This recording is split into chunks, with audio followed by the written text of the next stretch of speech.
నీకు పుణ్యం ఉండదు. నీవు పాపమును మూట కట్టుకుంటావు. గురువుని అధిక్షేపించినట్టు, భగవంతుణ్ణి అధిక్షేపించినట్టు పాపం ఖాతాలో పడుతూ ఉంటుంది. కాబట్టి అస్సలు ఏమంటే మరి అలా అయితే ఇంకా హాస్యం పలికిరాదా? ఖచ్చితంగా అనుమతిస్తారు. ఎప్పుడు అది భర్తకి ప్రసన్నతకి కారణమైతే, ఆయన కూడా దాని వలన సంతోషిస్తే ఏ దోషం లేదు. ఆయన సంతోషిస్తే ఎడంకాలతో తన్నండి, ఇబ్బంది లేదు. జలజాతాసనవాసవాదిసుర పూజాభాజనం వైతనచ్చుల తాంతాయుధు కన్న తండ్రి జగమ కరమచ్చోవామ పాదంబులం తొలగంతో చలతాంగి ఎట్లేగు నాథుల్ నేరముల్ చేయ బేర రకం చెందిన కాంతలెందు రుచిత వ్యాపారముల్ నెత్తురే నన్ను భవదీయ దాసుని మనంబున నెయ్యపు కింకపూని తాచిన అది నాకు మన్ననయ చెల్వగు నీ పద పల్లవంపు మత్తను పులకగ్ర కంటక వితానము తాచిన సొక్కునంచునేననియద అలుకమానవ కదాయికనైన అరాల కుంతల అని కాలు పట్టుకోగలిగిన భర్త అయితే షహబాష్, ఏమి ఇబ్బంది లేదు. కానీ అలా తప్పు వద్దు, ఎందుకు అలా అనవసరం ఆయన అన్నాడు అనుకోండి, తనకండి. కాబట్టి నేను ఈ మాట ఎందుకు చెప్పాను అంటే, ఈ పరిధి, ఈ సరళ రేఖని నేను ఎందుకు చెప్పాను అంటే, మీకు ఇది ఒకటి చెప్పి ప్రయోజనం ఏమి ఉండదు. దాని యందు ధర్మశాస్త్రము యొక్క నియతిని మీరు గమనించవలసి ఉంటుంది. అప్పుడు ఇక్కడే ఇప్పుడే మీరు అనుగ్రహాన్ని, ఈశ్వరానుగ్రహాన్ని మూటలు మూటలుగా కట్టుకోగలుగుతారు. అందుకే ఒక పతివ్రత అన్న మాట ఒకటి ఉంటుంది సనాతన ధర్మంలో. వాడి ఎంత ధూర్తుడవనివ్వండి, ఆయన పట్ల మర్యాదగా ప్రవర్తించింది అంతే. ఆవిడికి సూర్యోదయాన్ని ఆపు చేసే శక్తి వచ్చింది. దురాత్ముడు వాడైతే వాడికి అన్నం పెడితే ఈ శక్తి ఎక్కడి నుంచి వచ్చిందండి అంటే, ఆయనలో దైవాన్ని చూసిందంటే. ఆ చూడ్డంలో ఆవిడ శక్తిని పొందేసింది. కాబట్టి ఇది సనాతన ధర్మము యొక్క గొప్పతనం. కాబట్టి ఇప్పుడు అమ్మవారు తాటంక యుగళీభూత తపనోడుపమండల తల్లి ఒక చెవికి సూర్యుణ్ణి, ఒక చెవికి చంద్రుణ్ణి పెట్టుకుంది. మామూలుగా చెవికి పెట్టుకున్న ఆభరణమునందు సర్వమంగళాదేవతని ఉపాసన చేసినటువంటి స్త్రీ యొక్క సౌభాగ్యమునందు ఏ విధమైనటువంటి ప్రమాదము ఉండదు అని చెప్తుంటే, సూర్యచంద్రులే తాటకంకములుగా ఉన్నటువంటి తల్లి యొక్క సౌభాగ్యానికి మేర ఎందుకుంటుందండి? ఆ సూర్యచంద్రులు కదులుతుంటే కాలగతిలో లోకాలన్నీ పడిపోతున్నాయి. ఆ సూర్యచంద్రులు ఆవిడకి ఆభరణాలు. ఇంకా ఆవిడ భర్తకి ఇబ్బంది ఎక్కడ వస్తుంది? ఆవిడ సౌభాగ్యానికి ఇబ్బంది ఎందుకుంటుంది? కాబట్టి ఆవిడ నిత్య సౌభాగ్యవతి, ఆవిడ నిత్యమంగళ, సర్వమంగళ, పెద్దింటమ్మ, పేరంటాలమ్మ, తలుపులమ్మ, మీరు ఎన్ని పేర్లు పెట్టండి, అన్నీ ఆవిడే. కాబట్టి ఇప్పుడు అది ఆవిడ యొక్క అఖండ సౌభాగ్యమునకు సూచనగా ఉంటుంది. ఇందులోనే మీకు ఒక పెద్ద రహస్యాన్ని ఒకదాన్ని చెప్తారు లోకంలో.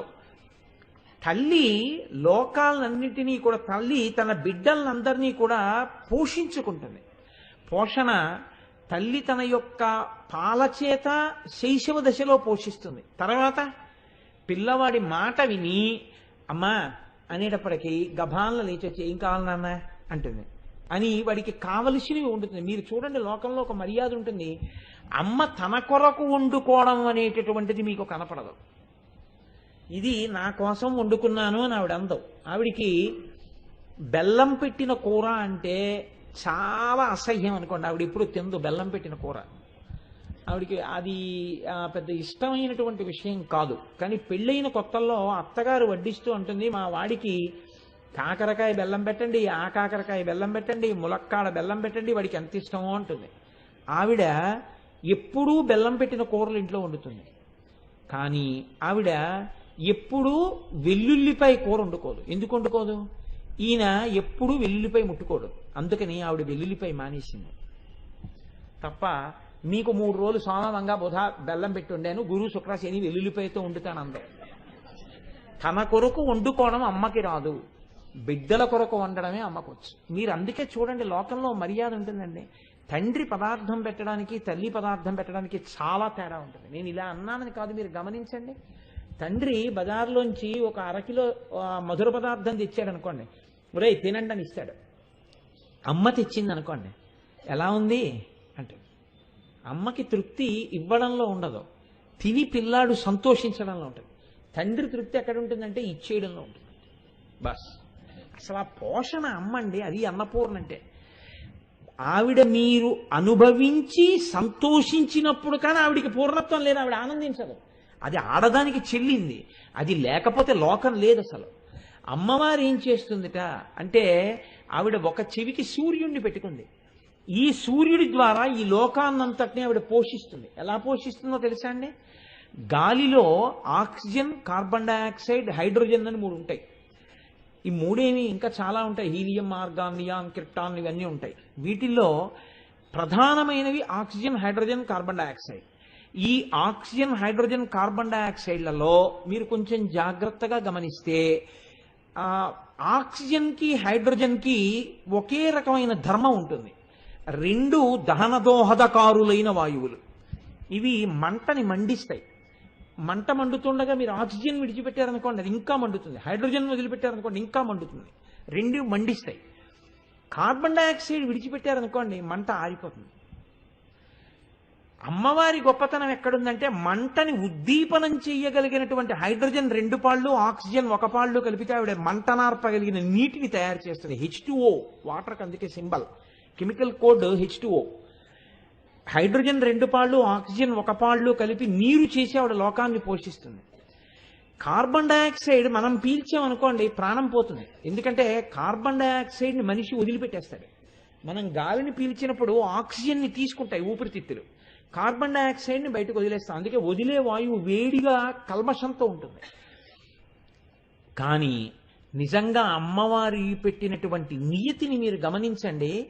చెట్లు ఏం చేస్తాయంటే కార్బన్ డైఆక్సైడ్ని పుచ్చుకుని ఆక్సిజన్ వదిలేస్తాయి.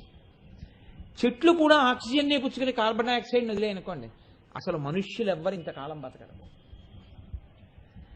ఎందుచేత అంటే చెట్టు ఏదైనా తినాలి అంటే తను తినడం కోసం తయారు చేసుకోదు. చెట్టు హైడ్రోజన్ని, ఆక్సిజన్ని, కార్బన్ డైఆక్సైడ్ని మూడింటిని సూర్యరశ్మితో కలిపి ఫోటోసింథసిస్ చేస్తుంది. అంటే కిరణజన్య సంయోగ క్రియ అంటారు తెలుగులో. ఈ కిరణజన్య సంయోగ క్రియ చేత క్లోరోఫిల్ చేస్తుంది. క్లోరోఫిల్ అంటే పత్రహరితం. ఆకుపచ్చగా ఉండడానికి కారణం ఏమిటంటే దాంట్లో ఆహారాన్ని తయారు చేసి పెడుతుంది. పెడితే ఆ ఆహారము తయారు చేయబెట్టబడి ఉంటే అందులో మనం ఏం చేస్తాం? ఆహారమునకు ఆ చెట్ల మీదనే ఆధారపడతాం. ఆధారపడి అందులో ఉన్నవన్నీ తెచ్చుకుని మనం తింటాం. తోటకూర తినా, పాలకూర తినా, మెంతి కూర తినా, వంకాయలు తినా, బెండకాయలు తినా, అదే పని. రైతు బజారుకి వెళ్ళడం అందుకే కదండి. కాబట్టి ఇప్పుడు అమ్మవారు చెట్ల చేత ఆక్సిజన్ని విడిచేటట్టు చేసి కార్బన్ డైఆక్సైడ్ని పీల్చుకునేటట్టు చేస్తోంది. ఒక్క వేప చెట్టు ఇంట్లో ఉందనుకోండి, అమ్మవారే అన్నారు వేప చెట్టుని. అందుకే ఎందుకో తెలుసా అండి, అది కవచమై కాపాడేస్తుందంతే ఆరోగ్యాన్ని. ఒక పెద్ద వేప చెట్టు ఇంటి ముందు ఉంటే దాని మించి వచ్చేటటువంటి గాలి మిమ్మల్ని అలా ఓషధి కింద నిలబెట్టేస్తుంది. దాని మించి వచ్చే గాలిలో క్రిములున్నా సరే అది తొలగొట్టేస్తుంది, అంత శక్తివంతం. అందుకే అమ్మవారు వచ్చిందని వేపాకే కప్పుతారు. వేపాకుని అమ్మవారి కిందే చూసింది లోకం. కాబట్టి కిరణజన్య సంయోగక్రియ చేయించి ఆవిడ లోకాల్ని పోషిస్తోంది సూర్యుడై. కాదు, మీరు ఒక విషయాన్ని కొంచెం జాగ్రత్తగా చూడండి. ఆవిడే సూర్యుణ్ణి చెవికి పెట్టుకుని లోకమును తల్లిగా పోషిస్తోంది. ఈ సూర్యుడు అమ్మవారి ఆదేశం ప్రకారం, పిల్లల యొక్క బాధ ప్రకారం ఆయన ఏం చేస్తాడంటే భూలోకంలో ఉన్నటువంటి నీటిని అంతటినీ లాగేస్తాడు. వచ్చేస్తోంది కదా, ఇంకా శిశిర ఋతువు తాగిపోతే చైత్ర వైశాఖ మాసములు వసంత ఋతువు దగ్గర నుంచే మన ప్రారంభం ఏంటంటే ఎండా వేడి మొదలైపోతున్నాయి. ఇప్పుడు అసలు వసంత ఋతువు చాలా ఆహ్లాదంగా ఉండాలి. ఇక గ్రీష్మం అవి వచ్చేసాయంటే ఇలా కూర్చోలేము. ఎన్ని ఫ్యాన్లు ఎట్టినా చెమట్లే తడిసిపోతుంటాయి, బనీళ్ళు తడిసిపోతున్నాయి, లాల్చీ తడిసిపోతుంది. నీటిని లాగేస్తాడు సూర్యుడు. లాగేసి తానేమైనా ఉంచుకుంటాడా? ఏమీ ఉంచుకోడు ఈ నీటిని. సుధామప్యాస్వాద్య ప్రతిభయ జరా మృత్యుహరిణీం నిపద్యంతే విశ్వే విధిశతమఖముఖాద్యాది విశదః కరాళం యక్ష్వేళం కబలతవత కాలకలన నశంభోస్తన్మూలం తవ జనని తాటంక మహిమా అన్నారు. అమ్మా, సుధామప్యాస్వాద్య ప్రతిభయ జరా మృత్యుహరిణీం. దేవతలలో బ్రహ్మాదులు కూడా ఒక కోరిక కోరుకున్నారు. ఏమిటా కోరిక అంటే, మాకు వృద్ధాప్యం రాకూడదు, మాకు రోగాలు రాకూడదు. ఈ కోరికలతో వాళ్ళు పాల సముద్రాన్ని మధించారు. మధిస్తే అందులోంచి అమృతం వస్తుంది, మనం ఆ అమృతం తాగుదాం అనుకున్నారు. అని మధిస్తే ఏవో చాలా ఇబ్బందులు వచ్చాయనుకోండి, వాళ్ళకి వచ్చిన వాటిలో ఏది వచ్చినా ఎవరో ఒకళ్ళు పుచ్చుకున్నారు. ఎవరో ఒకళ్ళు అమృతం వచ్చిన తర్వాత అందరూ పుచ్చుకున్నారు. వాళ్ళు మాకు కాదు, లోకంలో ఎవ్వరూ పుచ్చుకోము అని వదిలేసింది మాత్రం ఒక్కటే ఉంది, హాలాహలం. మిగిలినవి అందరూ తలకోటి పుచ్చుకున్నారు. ఏదో దేవతలు కొని పుచ్చుకున్నారు, రాక్షసులు కొని పుచ్చుకున్నారు. ఉచ్చైశ్వరం వస్తే ఆ గుర్రం వచ్చినప్పుడు బలిచక్రవర్తి పుచ్చుకున్నాడు. కానీ హాలాహలం వచ్చినప్పుడు మాత్రం ఓ పిసర్ రుచి చూద్దామని ఎవరనలేదు, అందరూ వదిలేశారు. వదిలేసి పరిగెత్తారు. పైగా ఎక్కడికి పరిగెత్తారు అంటే, శని కైలాసముజొచ్చి శంకర నివాసద్వారముంజేరి ఈశుని గవ్వారుకు లడ్డుపడ్డ తలమంచుంజొచ్చి కుయ్యో మొర్రో విను వాలింపుము చిత్తగింపుము దయన్ వీక్షింపుమం చంబుజానన ముఖ్యుల్కని రక్తరక్షణ కళా సౌరంభురించెంబుని. అందరూ పరిగెత్తుకుంటూ కైలాసనాథుడైనటువంటి పార్వతీపతి పరమేశ్వరుడి దగ్గరికి పరిగెత్తారు. ఈశ్వర, ఒళ్ళు కొవ్వెక్కి పాలసముద్రాన్ని మదించాం, అమృతం రాలేదు, హాలాహలం వచ్చింది. ఎవరు పుచ్చుకుంటారు దీన్ని? లోకములను కాల్చేస్తోంది. అది సముద్రం మీదకి దూకితే సముద్రాలు ఇంకిపోయాయి, అరణ్యం మించెడితే అరణ్యాలు కాలిపోయాయి. దాని వేడి చూడలేకపోయారు. హాలాహలం యొక్క గొప్పతనం ఏమిటో తెలుసా అండి? మీరు హాలాహలము అన్నప్పుడు ఒక కోణంలో చూస్తే దాన్ని చూసిన వాడు లేడు, దాన్ని ఆగి ఇలా వెనక్కి తిరిగి ఇలా చూసిన వాడు లేడు. ఎందుకు లేడో తెలుసా అండి? దాని వేడటువంటిది సెగ కొట్టేస్తోంది కళ్ళల్లోకి. సెగ కళ్ళల్లో కొట్టేస్తోందని అసలు దాని వంకేలా చూడలేదు, వెన్నిచ్చి పారిపోయారు అందరూ. పారిపోయి అందరూ పరిగెత్తింది ఎవరి దగ్గరికి? మీరు లోకంలో ఒక మర్యాద చూడండి. ఏదైనా విపత్తు వస్తే ఓ పని చేయండి, మీరేమో ఎందుకైనా మంచిది మీరు ఆయన దగ్గరికి ఒకసారి వెళ్ళండి, ఆయన సెల్ కట్టేశారు, మీరు వాళ్ళ ఇంటికి వెళ్ళండి, ఒకవేళ ఆయన ఉంటే నాకు అక్కడి నుంచి ఫోన్ చేయండి. ఈలోగా ఎందుకైనా మంచిది సేఫ్ సైడ్గా నేనేమో ఈయన దగ్గరికి వెళ్తాను, ఇక్కడి నుంచి ఫోన్ చేయిస్తానంటారు. ఇంతమందికి ఎవరు గుర్తొచ్చారో తెలుసా అండి? హాలాహలం వచ్చినప్పుడు శివుడు ఒక్కడే గుర్తొచ్చాడు, ఎవ్వడూ గుర్తు రాలేదు. అంటే లోకములను రక్షించగలిగినటువంటి శక్తి, ఎంతటి అగ్నినైనా లోపలికి పుచ్చుకోగలిగిన అమృతము ఎవరై ఉన్నారు? పరమశివుడై ఉన్నాడు. కాబట్టి ఇప్పుడు అందరూ చని కైలాసము జొచ్చి అండంలో పోతన గారి హృదయం అది. శంకరుని వాసద్వారముంజేరి. మర్యాద ఎటువంటిది అంటే లోపలికి తోసుకుపోవడానికి వీల్లేదు. ఆ ద్వారం దగ్గర నిలబడి కుయ్యో మొర్రో విను మాలింపుము చిత్తగింపుము ఎలా పడ్డాయో పోతన గారికి, మహానుభావుడికి. అయ్యా మహానుభావ, రక్షించు రక్షించు. ఎవడండి బాధపడినవాడు కుయ్యో మొర్రో అంటాడు. ఏమిటి వీళ్ళ బాధ అంటే, ఆయన ఒక్కడే పరిగెత్తట్లేదు, ఏమిట్రా అంత వేడిగా ఉంది అన్నం అనలేదు. పాలసముద్రం దగ్గరే ఉన్నారు శ్రీ మహావిష్ణువు. బయటికి వచ్చి చూసి దాన్ని చూసి పరిగెత్తిన వాళ్ళలో బ్రహ్మగారు ఉన్నారు. ఎందుకని? ఆయన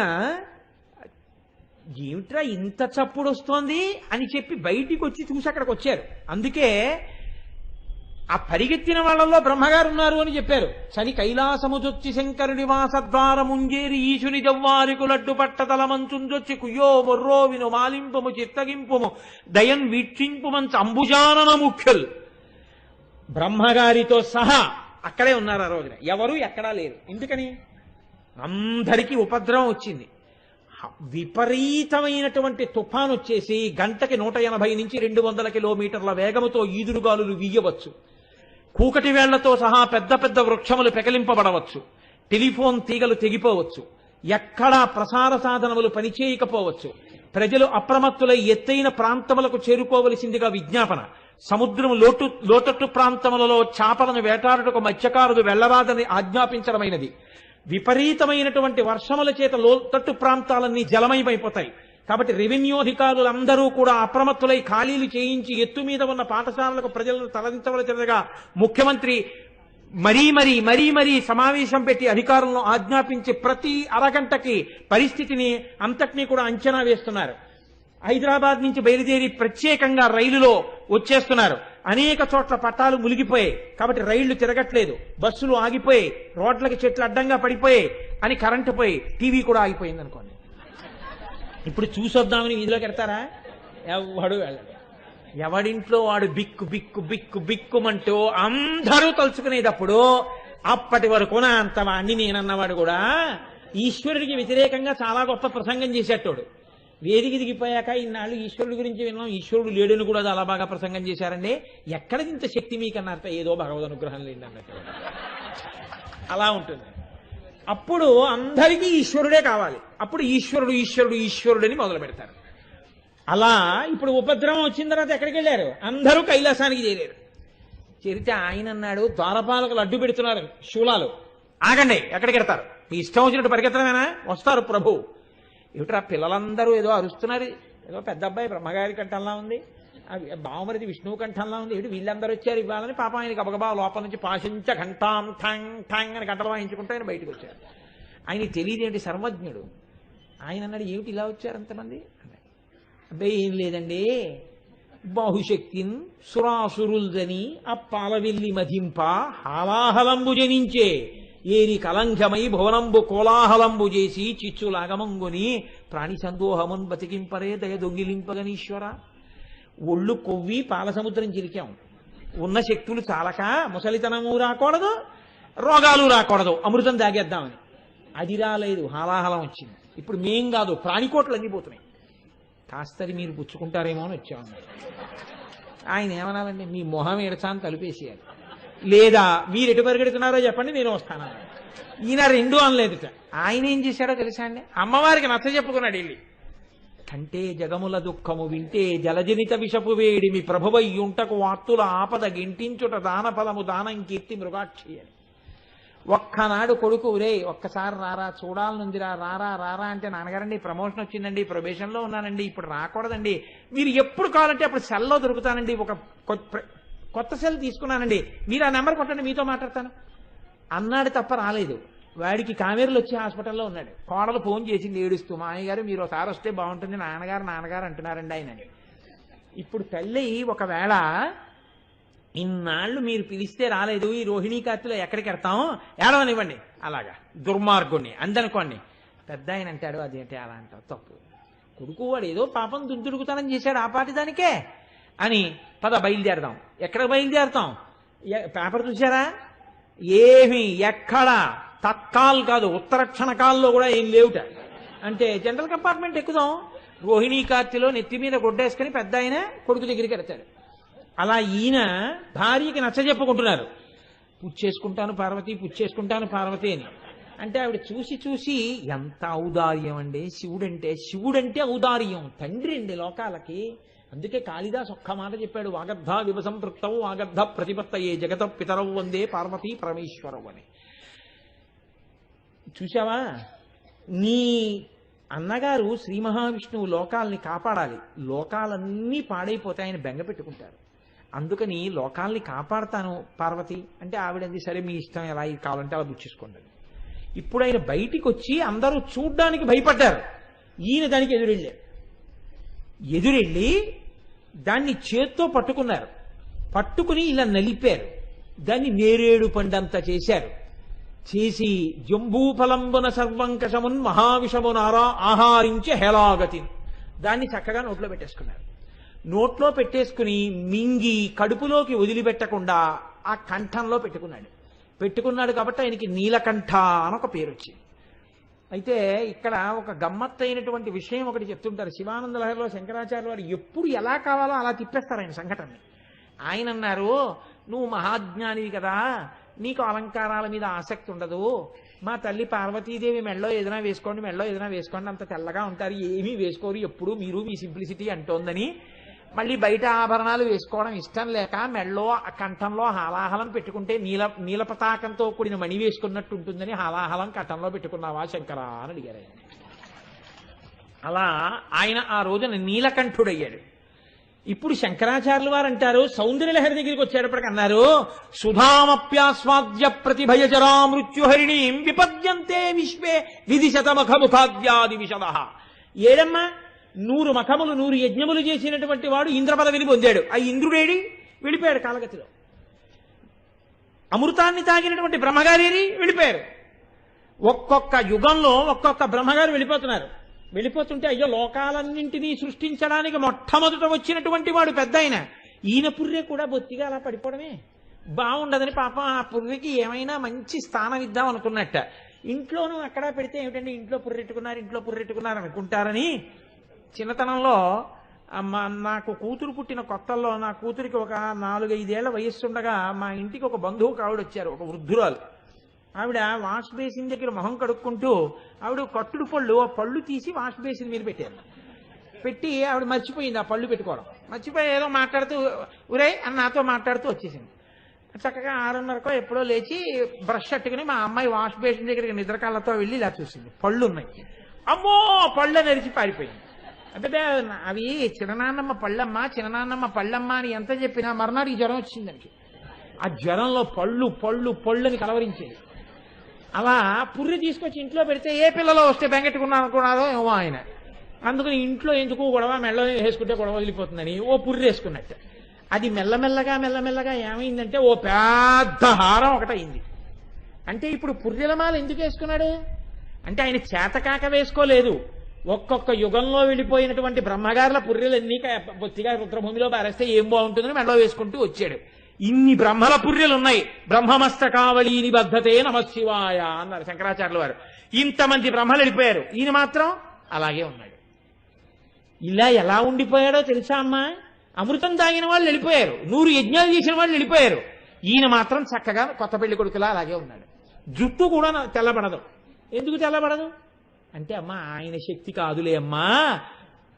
సుధామప్యాస్వాద్య ప్రతిభయజరా మృత్యుహరిణీం విపద్యంతే విశ్వే విదిశతమఖముఖాద్యాది విశద కరాళం యక్షేళం కబలతవత కాలకలమా నశంభోస్తన్మూలం. అది శంకరుడి గొప్ప కాదమ్మా, తవ జనని తాటంక మహిమ. అమ్మా నీ చెవులకి తాటంకాలున్నాయే ఆ సౌభాగ్య సూచన యొక్క గొప్పతనం. అందుకే విషం తగిన బతికున్నాడమ్మా ఆయన అన్నారు శంకరాచార్యుల వారు. తాటంకములు ఎంత గొప్ప సౌభాగ్య సూచనలో శంకర భగవత్పాదులు సౌందర్యలహరిలోనూ ఆ శ్లోకంలో చెప్పారు. అదే తాటంకాలతో శంకరాచార్యులు వారు ఇంకొక అద్భుతమైనటువంటి శ్లోకరచన చేశారు. అసలు శంకరులకి ఎలా వస్తాయిరా ఈ ఊహలనిపిస్తుంది. శంకర వాంగ్మయం ఏమి శంకర వాంగ్మయం అంటే నిజంగా మహానుభావుడిది. కాలడి శంకరుడు కైలాస శంకరుడు. ఈశ్వర సర్వ విద్యానాం ఈశ్వర సర్వభూతానాం బ్రహ్మాధిపతి బ్రహ్మణోధిపతి బ్రహ్మ శివోమే అస్తు సదాశివోం ఈశాన సర్వ విద్యానాం అని కదా. అందుకే మహానుభావుడు అటువంటి సాహిత్యాన్ని అటువంటి వాంగ్మయాన్ని ఇవ్వగలిగారు. కనుక మనకి ఆ తల్లి తాటంకముల గురించి విన్నా, ఆ తాటంకములను దర్శించిన మనం రేపొద్దున్న మన ఆడపిల్లల పెళ్లిళ్లు చేసినప్పుడు అటువంటి సౌభాగ్య సూచనలై ఆ పిల్ల చక్కగా పసుపు కుంకాలతో సంతోషంగా ఉండాలని కోరుకుంటే మన ఆడపిల్ల చెవిలో ఒక తాటాకు ముక్క పెట్టి పెళ్లిపీటల మీద కూర్చోపెట్టిన సువాసినులు అప్పుడప్పుడు తాటంకములను చిన్న చిన్న తాటాకు ముక్క చెవిలో పెట్టుకుని తీస్తున్న అఖిలాండేశ్వరి అమ్మవారి తాటంకాల దర్శనం చేసిన లలితా సహస్రనామ స్తోత్రంలో ఈ నామాన్ని అనుసంధానం ప్రతిరోజు చేసిన సౌభాగ్య స్థానము రక్షింపబడుతుంది. అంత గొప్ప నామం ఈ నామం. అందున ఎప్పుడు చెప్పుకున్నాం? శుక్రవారం నాడు సాయంకాలం చెప్పుకున్నాం. అందుకే లోకంలో ఒక మర్యాద ఉందండి. ఆడపిల్ల పెళ్లి చేస్తుంటే ఇంకా పెళ్లికి ఆ అమ్మాయి ముహూర్తానికి దగ్గర పడుతుందనగా 2 చేస్తారు. ఒకటి మహాసంకల్పం చేస్తారు పెద్దలు. అక్కడ ఉన్నటువంటి ఋత్విక్కులు మహాసంకల్పం జరుగుతారు. సువాసినులు ఏం చేస్తారంటే తప్పు లేకుండా చదవడం వచ్చిన వాళ్ళని తీసుకెళ్లి ప్రత్యేకంగా వాళ్ళని చక్కగా కూర్చోపెట్టి శ్రీమాత దగ్గర నుంచి అమ్మవారు ఆ మెడలో ఉన్నటువంటి మాంగళ్యం ఉన్నటువంటి వరకు కామేశబద్ధ మాంగళ్య సూత్ర శోభిత కంధర మహాకామేశ్వరుడి చేత కట్టబడినటువంటి మంగళ సూత్రము ప్రకాశిస్తున్నటువంటి కంఠమున్న తల్లి అన్న నామం వరకు వాళ్ళు చదువుతూ ఉండగా తాళి కట్టిస్తే ఆ పిల్ల జీవితంలో చక్కగా అన్ని విధాల అభ్యున్నతిని పొందుతుంది. అంత గొప్ప నామాల్ని, ఆ నామాలు వినడం వల్ల మన సౌభాగ్యాన్ని మనం నిలబెట్టుకోగలిగిన శక్తిని మనకి కృప చేస్తూ వసిన్యాది దేవతల చేత ఆ రోజున అమ్మ స్తోత్రం చేయిస్తే, వ్యాస భగవానుడు గ్రంథస్థం చేస్తే, శంకర భగవత్పాదుడు సౌందర్యలహరినిస్తే, భాస్కర రాయల వారు వ్యాఖ్యానం ఇస్తే, ఈనాడు ఇంత పరమ పవిత్రమైన అసుర సంధ్య వేళ మనం చక్కగా అమ్మవారి గురించి ఈ నామాన్ని నా చేతనైనంత మేర, అమ్మ పలికించినంత మేర మీకు చెప్పి ఉన్నాను. పరమభక్తితో అవధరించి ఉన్నారు. ఈ కారణం చేత అందరి ఇళ్ళు సౌభాగ్య స్థానములై చక్కగా పిల్లా పాపలతో పసుపు కుంకాలతో సంతోషముగా ఉండే స్థితి కలుగుగాక. ఈయన అస్తమానం ఇలా చెప్తాడని మీరు అనుకోకండి. నేను ఇది చాలా పరమ పవిత్రమైన నామం అనుకున్న రోజు మాత్రమే ఈ మాట చెప్తుంటాను. అప్రదక్షిణంగా ఇలా వెళ్ళకండి అమ్మవారి దగ్గరికి. అంటే మర్యాద అని ఒకటి ఉంటుంది, గౌరవం చూపిస్తూ వెళ్ళాలి. అందున సువాసినీత్వం ఉండడానికి కారణం అమ్మవారి అనుగ్రహమే. చక్కగా మీరందరూ ఏం చేస్తారంటే ఇలా ప్రదక్షిణ పురస్సరంగా ఒక్కసారి అలా వెళ్ళి అమ్మవారి దర్శనం చేసుకుని ఇవాళ ఇంటికి వెళ్ళండి. దాని చేత మీ అందరూ సుఖ సంతోషాలతో ఉండాలని నేను ఈ మాట చెప్పాను తప్ప మిమ్మల్ని ఇబ్బంది పెట్టడం నా ఉద్దేశ్యం కాదు అని గ్రహించండి. ఈరోజు ఈ కార్యక్రమానికి మనకు ఒక విశిష్ట అతిథి వచ్చారు. వారు గుంటూరులో శృంగేరి శారదాపీఠం నిర్వహిస్తున్నారు. గుంటూరులో ఏంటంటే శారదాపీఠాలు ఎక్కడుంటే శృంగేరి తరపునో అక్కడ అన్ని పీఠాలు కూడా వారు ఏదో విధంగా వారి సహాయ సహకారాలు అందిస్తూనే ఉంటారు. మనకి ఆయన ఆత్మీయ అతిథి. వారు గుంటూరులో ఉన్నప్పటికీ కూడా కాకినాడ అయ్యప్ప స్వామి దేవాలయంలో ఏ కార్యక్రమాలు జరుగుతున్నప్పటికీ కూడా వారు తెలుసుకుని ఆ కార్యక్రమాలకి వారు చేసే సహాయ సహకారాలు అందిస్తున్నందుకు వారికి సర్వదా ఆలయ కమిటీ తరపున నేను వారికి కృతజ్ఞతావందనాలు తెలియజేసుకుంటున్నాను. ఇప్పుడు వారే ఆ విశిష్ట అతిథి వారే శ్రీ హరిప్రసాద్ గారు గుంటూరు నుంచి వచ్చారు. వారు ఈ కార్యక్రమాన్ని చూడడం కోసం వినడం కోసం వచ్చారు. ఇవాళ ప్రవచనం విందామని. వారు ఎంతో బిజీగా ఉన్నప్పటికీ కూడా గురువు గారు చెప్పిన ప్రవచనం వారికి తీరుబడి ఉన్నప్పుడల్లా ఎలాగో అలాగా కాకినాడ వచ్చేసి వారి ప్రవచనం రోజు ఉందామని కుతూహలంతో ఉంటూ ఉంటారు ఎప్పుడూను. అంచేత వారికి ఏదో కొంచెం ఇవాళ వెసులుబాటు అయి ఉంటుంది, తీరుబడి అయి ఉంటుంది. వెంటనే 4 గంటలకు బయలుదేరి వెంటనే ఇక్కడికి వచ్చేసారు ఈ కార్యక్రమం వినడానికి, గురువు గారి ప్రవచనం వినడం కోసం అని చెప్పి. ఇప్పుడు శ్రీ హరిప్రసాద్ గారు పూజ్య గురువు బ్రహ్మశ్రీ చాగంటి కోటేశ్వరరావును పుష్పమాలంకృతం చేస్తారు. ఇప్పుడు మనకి ఆ శృంగేరిపేట నుంచి వచ్చిన లలితా సహస్రం వీరు పంపించిందే, ఇప్పుడు మనం వేస్తున్నది వారు పంపించిందే మనందరికీ కూడాను. అలాగే మన సరస్వతి పూజ జరుగుతున్నప్పుడు మొన్న వెంకటేశ్వర వైభవానికి ఆయన మన నారాయణ సేవకి ఆయన మొత్తం ఖర్చు అంతా వీరే భరించారు. ఆవేళ వెంకటేశ్వర వైభవంలో జరిగిందంతా కూడా. అంచేత నేను ఇంకా ఎక్కువసేపు ఈరోజు టైం తీసుకుని ఇప్పుడు పూజ్య గురువులు ఈరోజు ప్రవచనం చేయవలసిందిగా వారి పాదములను బట్టి ప్రార్థిస్తున్నాను. తాటంకయుగళీభూత తపనోడుపమండల ఈ నామం గురించి నిన్నటి రోజున మీకు కొంత విజ్ఞాపన చేసి ఉన్నాను. పద్మరాగ శిలాదర్శ పరిభావి కపోలభూ అని పిలుస్తారు అమ్మవారు. వసిన్యాది దేవతలు అమ్మవారి యొక్క ఆవిర్భావాన్ని చూసి స్తోత్రం చేసేటప్పుడు, లేదా అమ్మవారి ఆవిర్భావం అయిపోయి సభ తీర్చిన తర్వాత వసిన్యాది దేవతల చేత అమ్మవారి ఆజ్ఞ ప్రకారం చేయబడిన స్తోత్రం కనుక వారు మనసులో మళ్ళీ ఒక్కసారి స్మరించి అమ్మవారి యొక్క ఆవిర్భావ ఘట్టాన్ని మనకొక్కసారి వివరించినటువంటి సందర్భం.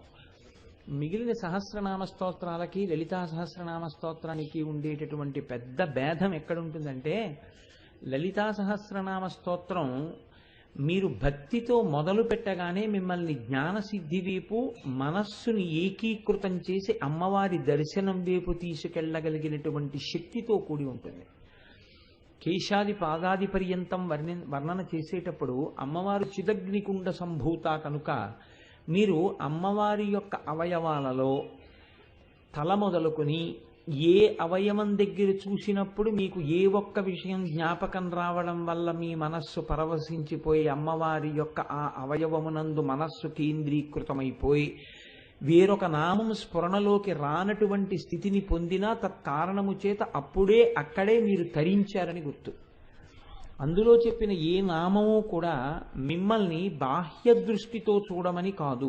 ఇది మీరు ఎప్పుడూ జ్ఞాపకం పెట్టుకుంటూ ఉండాలి. నేను తరచూ జ్ఞాపకం చేస్తాను. ఎందుకంటే మీరు ఒకటి జ్ఞాపకం పెట్టుకోండి, ఎప్పుడైనా లలితా సహస్రం చేస్తున్నప్పుడు మా అమ్మగారి బుగ్గలు చాలా ఎర్రగా ఉంటాయి అని మీరు వచ్చిన వాళ్ళందరితో ఎప్పుడైనా చెప్తారా?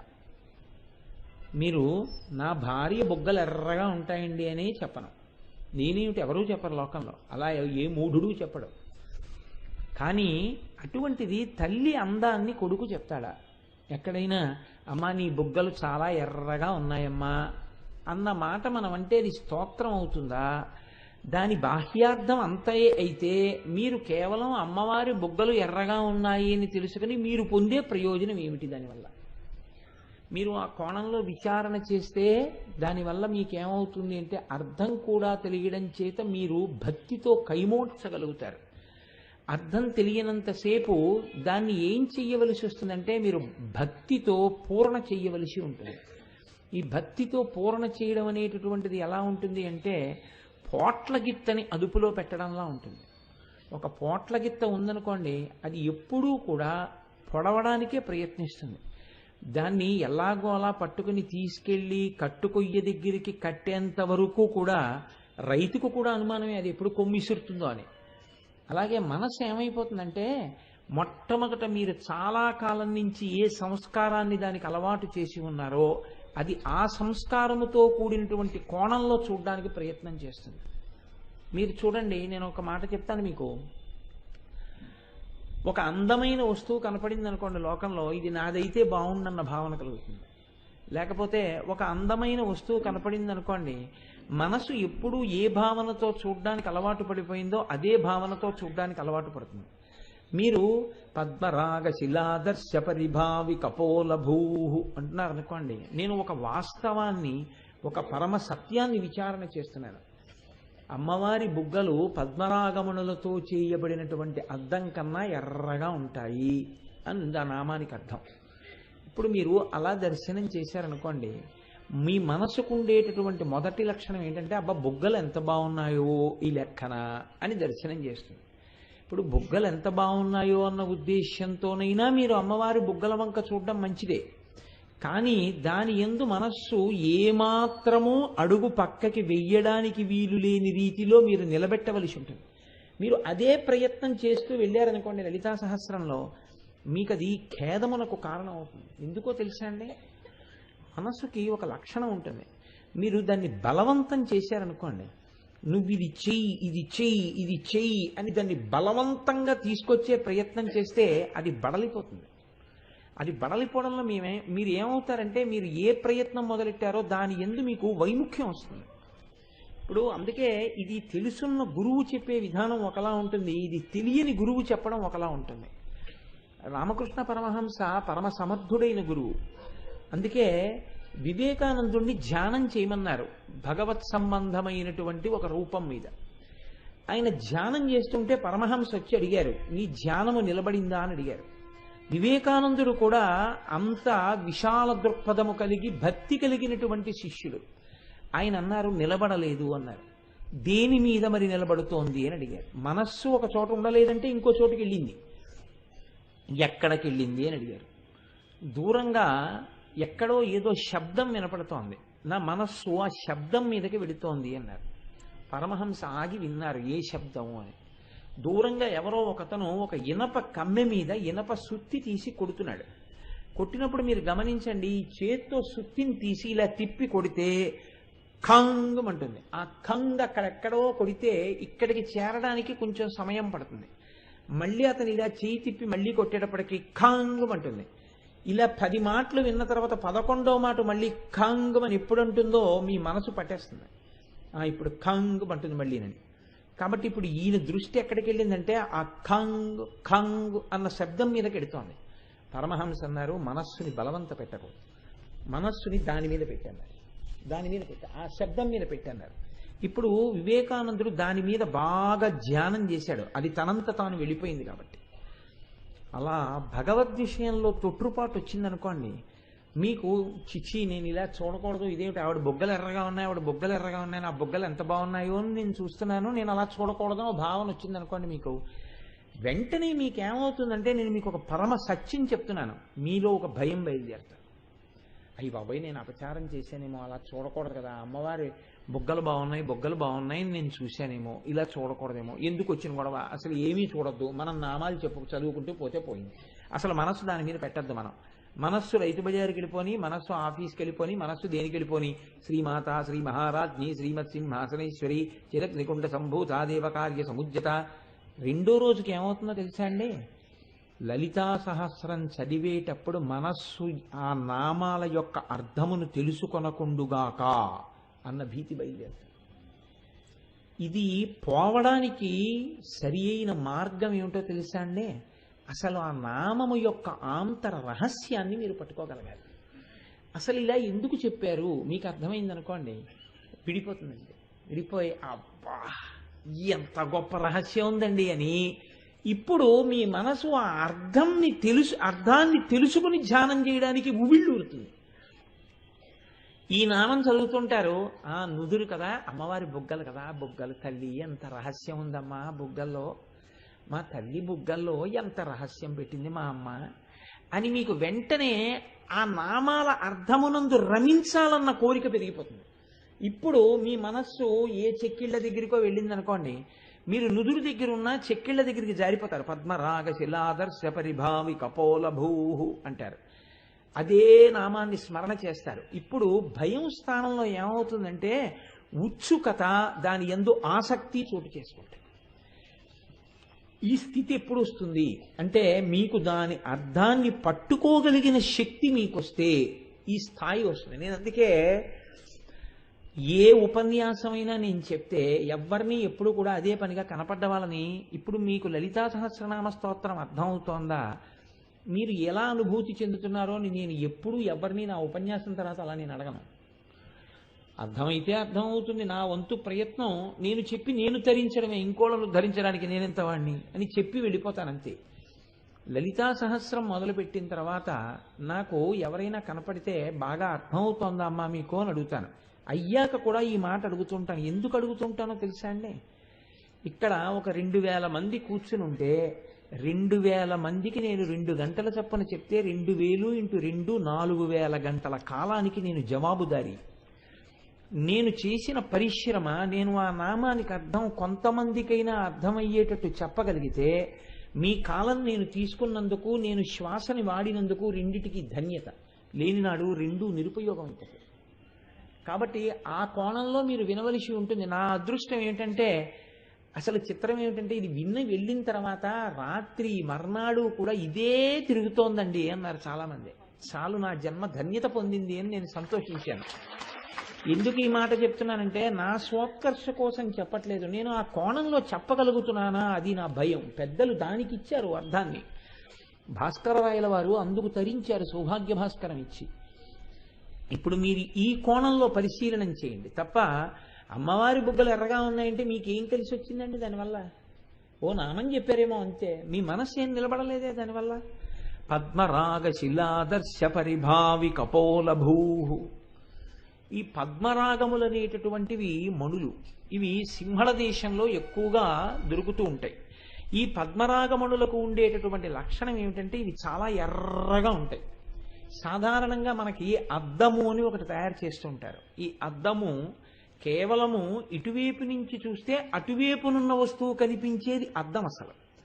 కానీ అద్దము అన్న మాట ఎప్పుడైనా మీరు చూసుకోవడానికి వాడితే, అప్పుడు ఆ అద్దం మీరు ఇలా పెట్టుకుంటే మీ ముఖం కనపడకుండా అవతల వైపుకున్న వాళ్ళ ముఖం కనపడితే దాన్ని అప్పుడు అద్దం అనరు మీరు.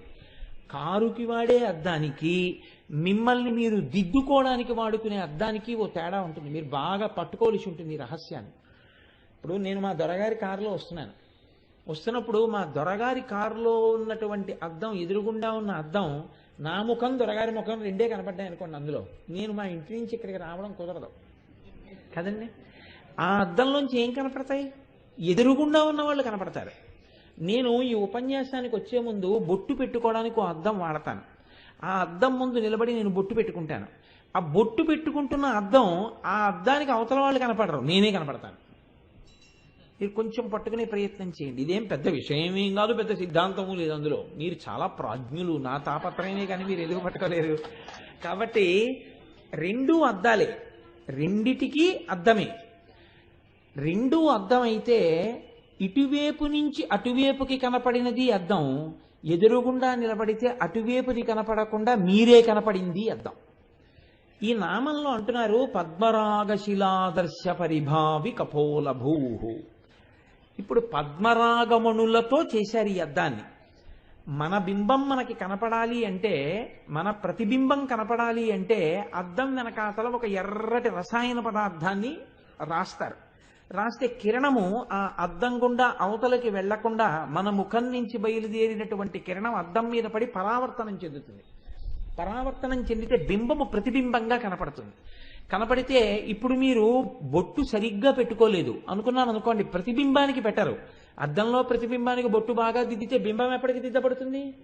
ప్రతిబింబమును ఎందుకు చూస్తారంటే బింబమును దిద్దుకోవడానికి వాడుకుంటారు కదండి. ప్రతిబింబము బింబమును దిద్దుబాటు కొరకు. ఇప్పుడు ఈ అద్దం బయట వాళ్ళని చూడడానికి ఉపయోగించడానికి అవసరమున్న అద్దం చెప్తున్నట్ట, అందులో ఏదైనా ఒక ప్రతిబింబం కనపడే అద్దం గురించి చెప్తున్నట్ట.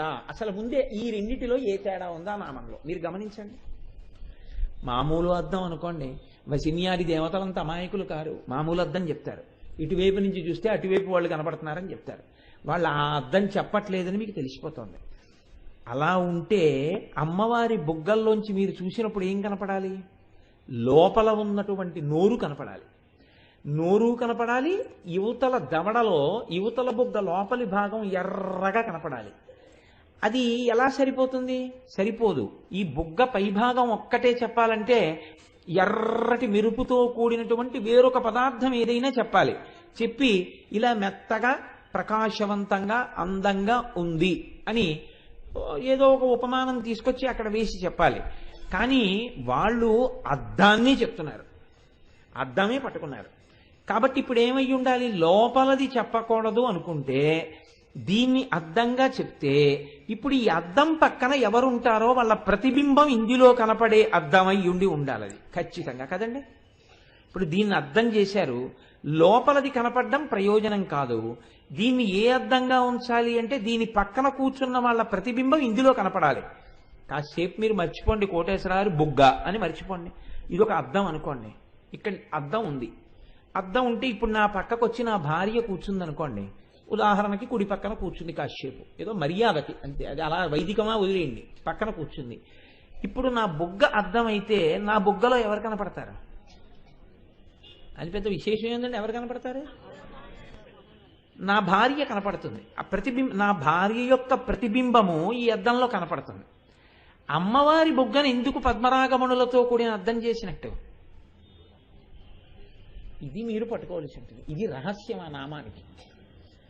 ఇప్పుడు అమ్మవారి యొక్క చిక్కిలిని, అమ్మవారి యొక్క గండస్థలాన్ని వాళ్ళు మామూలు అద్దంతో చెప్పలేదు. ఇటువంటి అద్దం అంటున్నారు. పద్మరాగ శిలాదర్శ పరిభావి కపోలభూ.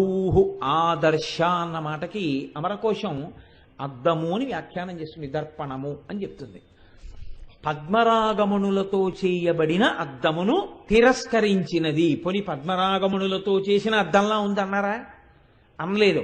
పద్మరాగమణులతో చేయబడినటువంటి ఒక అద్దం ఉందని మీరు అనుకుంటే ఆ మణులతో చేయబడిన అద్దము ఎంత అందంగా ఉండి ఉంటుందో అటువంటి అందమును తిరస్కరించగలిగినటువంటి చెక్కిళ్ళు ఉన్నటువంటి తల్లి. ఇది ఆ నామానికి అర్థం. ఏమిటి చెప్పదలుచుకున్నారు వసిన్యాది దేవతలు ఇందులో? బాహ్యంలో చెప్పాలనుకోండి, ఒక్క వాక్యంతో పూర్తి చేసేయచ్చు. పద్మరాగమణులతో చేయబడినటువంటి అద్దం ఎర్రగా ఉంటుంది, కానీ దాని కాంతి కన్నా ఈవిడ బొగ్గల కాంతి చాలా ఎక్కువగా ఉంది. కాబట్టి ఈవిడ కపోలముల యొక్క కాంతి చేత తిరస్కరింపబడినటువంటి పద్మరాగమణులతో కూడిన అద్దమో. ఒక్క వాక్యం అయిపోయిందంటే. అది కాదు వసిన్యాది దేవతల ప్రయోజనం. వేరొకటి ఉంది. దీన్ని పట్టుకోగలిగితే మలుపు తిరిగిపోతుంది. ఆ ఒక్క నామం చాలు మిమ్మల్ని ధరించడం. నేను రోజు మొరపెట్టేది అదే. ఏ ఒక్క నామైనా పట్టుకోగలిగితే చాలు, జీవితానికి ఒక కొత్త దిశ వచ్చేస్తుంది. ఇప్పుడు ఎలా వస్తుంది దాని అర్థం అంటే మీరు చూడండి. ముందు ఎందుకు తిరస్కరణ జరిగింది మీరు ప్రయత్నం చేయండి. అమ్మవారి బుగ్గలు ఎరుపు కాబట్టి అద్దం కూడా ఎర్రగానే చెప్పాలి. మామూలు అద్దాలు తెల్లగా ఉంటాయి, ఎర్రటి అద్దమై ఉండాలి. అందులో ఒక ప్రతిబింబం కనపడాలి.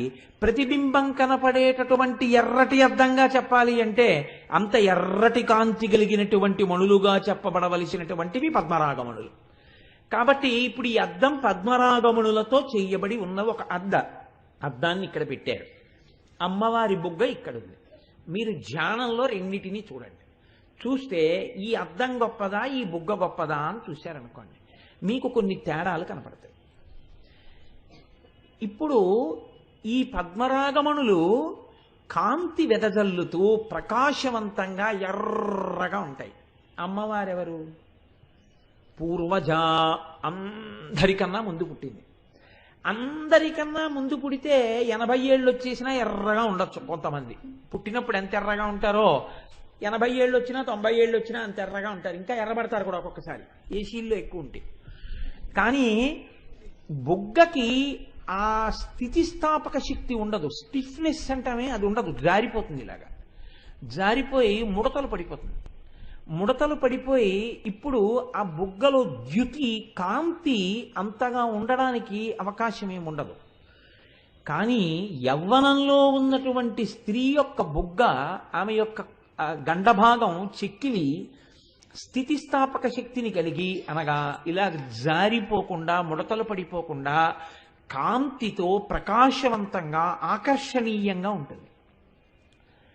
పద్మరాగమణులకి ఉన్నటువంటిది కొంతకాలం గడిచిపోయిన తర్వాత చిన్న గీతైనా పడిపోతుంది, దుమ్మైనా పడిపోతుంది, మాషన్నా పోతుంది. అమ్మవారి యొక్క బుగ్గలో ఎన్నటికీ గీతలు పడవు, ఎన్నటికీ మాసిపోవు, ఎన్నటికీ ఆ బుగ్గలు పూర్వజ అన్న నామం ఉంది కదా అని ఇప్పుడు ఆవిడ వృద్ధురాలైపోయిందని నువ్వు అనడానికి వీలైన బుగ్గలు కావు. కాబట్టి ముందు ఆ అద్దంతో పోల్చడంలో మీకేమందింది? ఆ కాంతిని ఈ కాంతితో చెప్పాలంటే ఆవిడ యవ్వనంలోనే ఉంది. ఈ నామానికే యవ్వనంలో ఉంటుందా? ఏ నామానికైనా యవ్వనంలోనే ఉంటుందా? ఏ నామానికైనా యవ్వనంలోనే ఉంటుంది. ఏ నామానికైనా యవ్వనంలో ఉంటే మీరు నేను ఎందుకు ఉండలేము? అంటే మనము కాలమునకు వశులము. ఇవాళ కోటేశ్వరరావు ఇలా ఉన్నాడు, ఓ 30 ఏళ్ళు పోయిన తర్వాత కోటేశ్వరరావు సభలోకి వచ్చాడు అనుకోండి, ఏమో గోపాలకృష్ణ గారు చేయి పట్టుకుని నన్ను వేదిక ఎక్కిస్తారేమో కదా.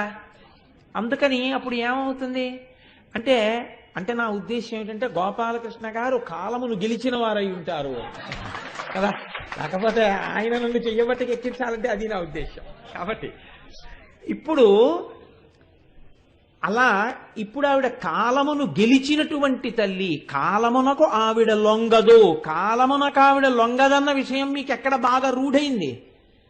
నిన్ననే రూఢైంది. నిన్న చెప్పారు కదా, ఆవిడ తపనోడు ఉపమండల, సూర్యచంద్రులు ఇద్దరు ఆవిడ కర్ణాభరణములు. కాబట్టి ఆభరణములుగా వారుంటే వారు ఈవిడ్ని ఏం చేయగలరు? ఆవిడ కాలమునకు లొంగదు. సూర్యచంద్రుల యొక్క ప్రత్యాయాంతికతాహ పునర్న దివసాహ కాలో జగద్భక్షక. మళ్ళీ సూర్యోదయ సూర్యాస్తమయాలు, చంద్రోదయ చంద్రాస్తమయాల్లో మన ఆయుర్దాయం గ్రసిస్తోంది. అమ్మవారి ఆయుర్దాయం అలా గ్రసింపబడడం ఉండదు. ఆవిడకి అవి ఆభరణములు, ఆవిడ అనుగ్రహంతో ప్రకాశిస్తున్నాయి. కాబట్టి ఇప్పుడు ఆవిడ కాలమునకు లొంగదు. కాబట్టి ఆవిడ నిత్య యవ్వన, ఆవిడ ఎప్పుడూ యవ్వనంతో ఉన్నది. కాబట్టి ఇప్పుడు ఈవిడితో సమానంగా కాలమునకు లొంగకుండా అమ్మవారు నిలబడిపోయినట్టు కాలమునకు లొంగకుండా పద్మరాగమణుల అద్దం కూడా ఉండగలదా? ఉండలేదు.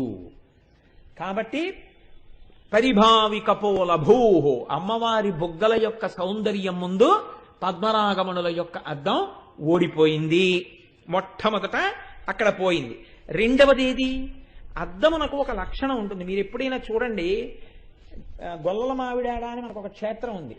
ఆ క్షేత్రానికి మీరు వెళ్ళి దర్పణ మంటపం ఉంటుంది. ఆ దర్పణ మంటపంలో మేడ మీద నడుస్తుంటే నేను ఇంత మనిషిని కనపడుతుంటాను, పొట్టివాడిగా కనపడుతుంటాను. మీరు వెంకటేశ్వర స్వామి వెంకటాచల క్షేత్రంలోకి వెళ్ళి లోపలికి వెళ్ళగానే రంగనాయకుల మంటపం ఎదురుకుండా కుడి చేతి పక్కన స్వామివారికి దర్పణ మంటపం అని ఉంటుంది. మీరు ఆ దర్పణ మంటపంలో ఊంజల్ సేవ జరుగుతున్నప్పుడు కూర్చుంటే మీరు ఎటు తల తిప్పి చూసినా కూర్చున్న వాళ్ళందరూ వెంకటేశ్వర స్వామి ఉయ్యాల పక్కన ఎవరికి వాళ్లే కనపడుతుంటారు అద్దాల్లో. ఎప్పుడైనా దర్పణ మంటపంలో ఊంజల్ సేవ చేసిన వాళ్ళకి తెలుస్తుంది అనుభవం. అన్ని అద్దాల్లోనూ మీరు వెంకటేశ్వర స్వామి కనపడుతూ ఉంటారు. అలా ఒక అద్దం ఒక చోట మీరు కూర్చుంటే మీరు అనేక చోట్ల ఉన్నట్టుగా అద్దములు చూపించగలవు. ఇది మాయని సృష్టిస్తుంది అద్దం. మీరు పొడుగ్గా ఉంటే పొట్టిగా చూపిస్తుంది అద్దం, మీరు పొట్టిగా ఉంటే పొడుగ్గా చూపిస్తుంది అద్దం, మీరు సన్నగా ఉంటే లావుగా చూపిస్తుంది అద్దం, మీరు లావుగా ఉంటే సన్నగా చూపిస్తుంది అద్దం. మీరు కొంచెం వెనక్కి బాగా దూరంగా ఉంటే మీరు కొంచెం దగ్గరగా ఉన్నట్టుగా ఉంటుంది అద్దం. అందుకే కార్లకి వాటికి రియర్ మిర్రర్స్ అని ఉంటాయి పక్కన. దాని మీద ఒక కాషన్ ఆర్డర్ ఉంటుంది. The objectives which you are visualising in the mirror are not so distant as you see in the mirror అని. మీరు అద్దంలో చూస్తున్నప్పుడు కనపడినటువంటి వస్తు దూరం యథార్థముగా అంత దూరంలో మీకు ఆ వాహనము లేదు, గుర్తెరగండి అని. ఎందుకంటే అద్దంలో చూసినప్పుడు మీకు చాలా దగ్గరగా ఉన్నట్టు కనపడచ్చు. చాలా దగ్గరకు వచ్చేసింది కదా అని మీరు కారు తిప్పకుండా అలాగే పెట్టి కూర్చున్నారనుకోండి, వెనకాల వాడు ఉన్నాడు మరి దూరంగా ఉంటాడు. కాబట్టి అద్దంలో చూస్తున్నటువంటి మీ వెనక వాహనం యథార్థముగా ఎంత దూరంలో ఉంటుంది అన్నది మీరు డ్రైవ్ చేయడం నేర్చుకుంటున్నప్పుడు వెనక అద్దంలోంచి ఒకసారి చూసి ఇంత దూరంలో ఉన్నదాన్ని ఇంత దూరంలో ఉన్నట్టు ఈ అద్దం చూపిస్తూ ఉంటోందన్న సత్యాన్ని మీరు రూఢిపరుచుకుంటేనే మీరు క్షేమంగా, వెనకవారు క్షేమంగా, ముందువారు క్షేమంగా మీ వాహనాన్ని మీరు నడపగలరు. లేకపోతే మీరు నడపలేరు. అటువంటి ఇబ్బందులన్నీ వేటికున్నాయి? అద్దాలకున్నాయి. అమ్మవారి బుగ్గలకి అలాంటి ఇబ్బందులు ఆవిడ బుగ్గలకి ఏమి ఉండవు. అలాగ పొట్టివాడిని పొడుగ్గా చూపించడం, పొడుగువాడిని పొట్టిగా చూపించడం, లేకపోతే లావు వాడిని సన్నంగా చూపించడం, సన్నం వాడిని లావుగా చూపించడం, ఇలాంటి పనులు ఈ అద్దం ఏం చేయదు. కాబట్టి అంటే యథార్థ స్థితిని మాత్రమే ఆవిష్కరించగలిగినటువంటి అద్దం ఆ అద్దం. ఇప్పుడు ఈ అద్దం ఇంత గొప్పది. ఆ అద్దం పద్మరాగమణులతో చేయబడిన అద్దం అంత గొప్పది కాదు. 3 పద్మరాగమణులతో చేయబడినటువంటి అద్దం దగ్గరికి వెళ్ళి మీరు వాసన చూద్దాం, దీనికి ఏమైనా వాసన ఉందేమో అని వాసన చూడాలంటే మీరు ఏం చేయాలండి? అద్దం దగ్గరికి వెళ్ళి ఇలా వాసన చూడాలనుకుంటే చూడాలనుకున్నవాడు ఏం చేస్తాడంటే దగ్గరికి పెట్టుకుని ముందు లోపల ఉన్న ఊపిరి వదిలేస్తాడు అంటాడు. తర్వాత అంటాడు. అంతేగాని ఇక్కడ వదిలేసి అద్దం మొహం మీరు ఎట్టుకుని అందవు, ఇక్కడికి వెళ్ళి అని అంటాడు. అంతవరకు ఎందుకంటే ఇప్పుడు నేను ఇది అద్దం అనుకోండి, వాసన చూడాలంటే అంటాను. అంటే దీని మీదే ముందు నిశ్వాసను విడిచిపెడతాను. మీరు నిశ్వాస విడిచిపెట్టగానే దాని మీద ఆవిరి పడిపోతుంది. బాత్రూంలో అద్దం ఉందనుకోండి, వేడి నీళ్లు స్నానం చేసేస్తే ఆ అద్దం కనపడదు. మళ్ళీ తుడుచుకుని తువ్వాలెట్టి ఒకసారి తుడుచుకుని ప్రతిబింబాన్ని చూసుకోవాలి. మంచు పడింది అనుకోండి, అద్దం కనపడదు. వర్షం వస్తోందనుకోండి, అద్దం కనపడదు. మళ్ళీ అప్పుడు మీరు ఏం చేయాలంటే ఆ కారుకున్నటువంటి అద్దాన్ని తుడిచేటటువంటి 2 నాళములు ఉంటాయి, వాటితోటి తుడుచుకోవాలి. తుడుచుకుని కారు డ్రైవ్ చేసుకోవాలి. మంచు తుడుచుకోవాలి, దుమ్ము తుడుచుకోవాలి. లేకపోతే ఆ అద్దం మీకు ప్రతిబింబాన్ని చూపించదు. అమ్మవారి బుగ్గలకి అటువంటి ఇబ్బందులు ఉన్నాయా? అలాంటివి ఏమీ లేవు. ఎంత జాగ్రత్తగా చూసుకోండి. 5 సంవత్సరములు వాచి యొక్క అద్దం మీద ఒక్క గీత పడకుండా, కళ్ళజోడు మీద చుక్క గీత లేకుండా ఎవడైనా దాన్ని గాని నిర్వహించగలిగితే వాడికి భారతరత్న పురస్కారం ఇవ్వచ్చు. అంటే కళ్ళజోడు కవర్లో పెట్టేస్తానంటే కాదు, కళ్ళకి పెట్టుకునే అలవాటు ఉంటే ఎప్పుడూ అప్పుడు గీతలు పడిపోతాయి. ఇంత జాగ్రత్తగా చూస్తే ఇవే గీతలు పడిపోతే పద్మరాగమణులు గీతలు పడిపోతాయి.